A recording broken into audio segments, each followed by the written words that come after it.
Купальный сезон не начался. Теплых дней толком еще не было, а в Дуванском районе уже случилась трагедия. Там утонул двухлетний мальчик 2024 года рождения. Почему произошла трагедия? Как избежать этих ЧП? Поговорим сегодня в программе «Интервью». Здравствуйте. Я представляю гостя в студии. Елена Хуснудинова, начальник отдела безопасности людей на водных объектах Главного управления МЧС России по Республике Башкортостан. Здравствуйте. Здравствуйте.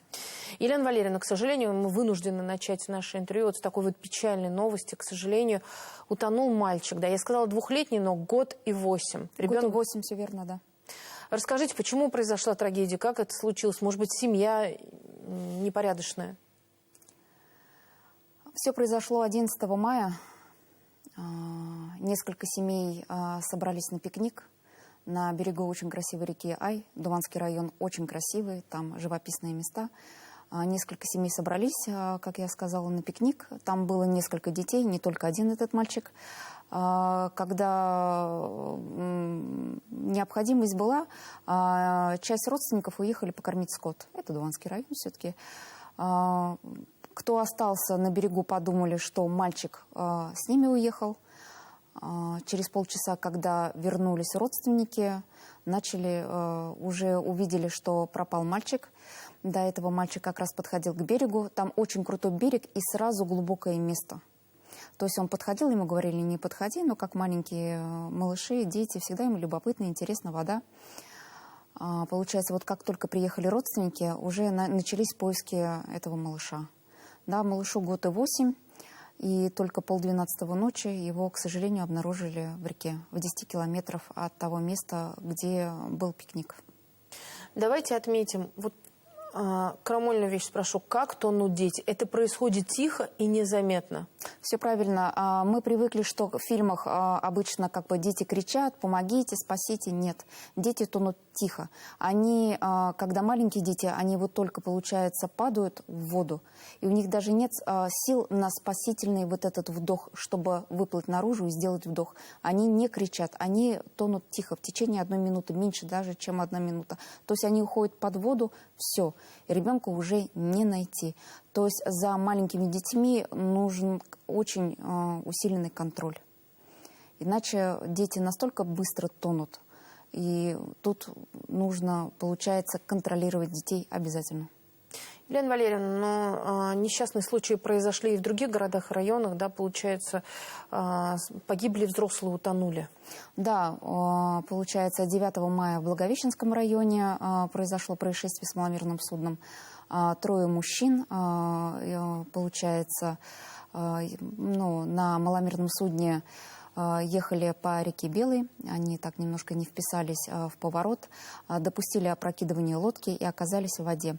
Они были в спасательных жилетах, но 2 людей смогли спастись, а сам водитель не смог, потому что лодка его накрыла, и он, получается, под лодкой оказался. Он нахлебался воды, видимо, не смог сориентироваться. Со слов очевидцев, они были в состоянии алкогольного опьянения. Как итог, получается, мужчина утонул. Также на следующий день в Караидерском районе рыбаки тоже, 3 рыбаков были на лодке, допустили опрокидывание, 2 человек также спаслись, 1 человек утонул. Основные причины трагедий? В купальный сезон это 3 причины. Это купание в необорудованных местах, купание в состоянии алкогольного опьянения и недосмотр со стороны взрослых. А до купального сезона у нас обычно, не у нас, а тонут рыбаки. Елена Валерьевна, вот вы сказали сейчас, что жилет не помог, однако не будем списывать со счетов и это средство. Да вот что может спасти, как вообще действовать, как вести себя рядом с водой, рядом с водоемами? Начинать надо, мне кажется, себя и воспитывать культуру поведения на водных объектах. Вот мы все, когда переходим дорогу, мы почему-то на красный цвет никто не переходит, мы ждем зеленого. Почему-то к воде халатное отношение. Вода – это все-таки стихия, и надо к ней относиться с большим уважением. В первую очередь купаться только на пляжах. Почему на пляжах? Потому что там есть спасатели, там спасательные средства, там есть аптечка, там дно почищено, там дежурят спасатели, там тебе помогут в любом случае. Там есть люди, которые даже вот просто отдыхающие, тоже могут помочь. Потому что люди, когда начинают ходить, бродить по каким-то необорудованным местам, где-то что-то, где-то, там может оказаться той спасительной силы, которая необходима. То есть даже элементарно не будет людей, и ты окажешься один. Когда человек тонет, и второй это видит, очень часто, получается, человек в ступор заходит. Ему просто становится стрессовая ситуация, ему становится плохо. Обязательно, получается, надо на пляже. У нас в 2026 году готовится 264, планируется к открытию 264 пляжа и 560 мест, традиционных мест отдыха населения на водных объектах. На сегодняшний день в Центр ГИМС Главного управления МЧС России по Республике Башкортостан поступило 154 заявления и декларации на открытие пляжей, в том числе 12 в детских оздоровительных лагерях из 57 муниципальных образований. Из них принято достоверные и зарегистрированы 121 заявление и декларация. Из них 6 в детских оздоровительных лагерях из 47 муниципальных образований. Что делать, если вдруг вот случилась опасная ситуация, да? Ты видишь тонущего человека, или ребенок уходит под воду. Я вот просто не представляю, какой алгоритм действий? В первую очередь это везде позвать на помощь. То есть ты сразу зовешь на помощь. Это уже повышает риски, что ты человека спасешь. Увеличивает шансы, не риски, увеличивает шансы, что ты человека спасешь. Надо оценить ситуацию, да, кто, да, то ли это мужчина тонет, то ли это ребенок. Алгоритм действий какой? Постараться найти какие-нибудь подручные средства, которые помогут вытащить человека на берег. Я не знаю, ну там палка, веревка, что-нибудь такое найти, что может помочь человеку, получается, вытащить человека из воды, да, в первую очередь. Потому что люди недооценивают эту ситуацию. Еще раз повторюсь, что когда человек тонет, это стрессовая ситуация. Ты можешь подплыть к человеку, но он может как бы к себе тебя притянуть, и ты уйдешь вместе с ним под воду. Потому что человек начинает как бы тебя топить. То есть в этом случае ты должен как бы нырнуть под воду, инстинктивно человек тебя уже отпустит. Если человек, ты увидишь, что ушел под воду, ни в коем случае не надо его тоже бросать, потому что со дна человека тоже потихонечку можно достать. Если ты вытащил человека на берег, в первую очередь тоже позвонить в скорую помощь и помочь сделать несколько таких превентивных мероприятий, чтобы человеку помочь прийти в себя. Это, например, если ты вытащил человека, в первую очередь ты осматриваешь его рот и нос, нету ли там песка, либо ила, встать на колено, его положить на живот, чтобы он головой немножко вниз, надавить резко на корень языка, чтобы вызвать рвотный рефлекс, либо чтобы он закашлял.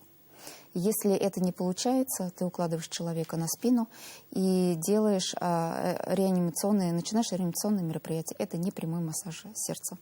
5 вдохов, чтобы, получается, спазмы у него снять. И уже начинаешь, получается, вздох, 3-4 нажатия на грудину, чтобы где-то не на саму грудную клетку, чтобы на 3-5 сантиметров как бы грудная, не грудная клетка, она вниз так уходила. Постараться так. И ждать скорую помощь, и оказывать реанимационные действия до приезда скорой помощи. Тогда ты можешь спасти человека.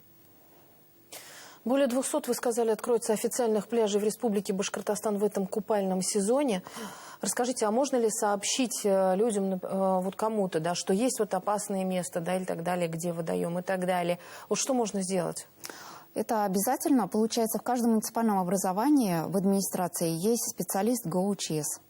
Можно даже там открыть сайт, посмотреть телефон, да, и сообщить, что в таком-то, таком-то месте, потому что местные жители же лучше знают эти водоемы, где опасные места есть, да, и предупредить, что в этом месте есть воронка, да, есть какие-то ямы. И администрация уже должна принять решение. Либо она выставляет аншлаг о запрете купания, да, Либо она, если это место какое-то традиционное, там в нем постоянно купаются, да, значит, это сделать место отдыха населения на водных объектах, либо уже как пляж. Место отдыха тоже, получается, должно быть оборудовано спасателями и дно почищено. Предусмотрена какая-то ответственность за нарушение правил безопасности на воде? Обязательно. Это статья 13.12 КоАП Республики Башкортостан об административных правонарушениях. За нарушение правил охраны жизни людей на водных объектах, то есть за купание под запрещающими и предупреждающими аншлагами, знаками, за заплытие за буйки человека могут оштрафовать на 3-4 тысячи. Если ты купаешься в состоянии алкогольного опьянения, штраф возрастает до 5000 рублей.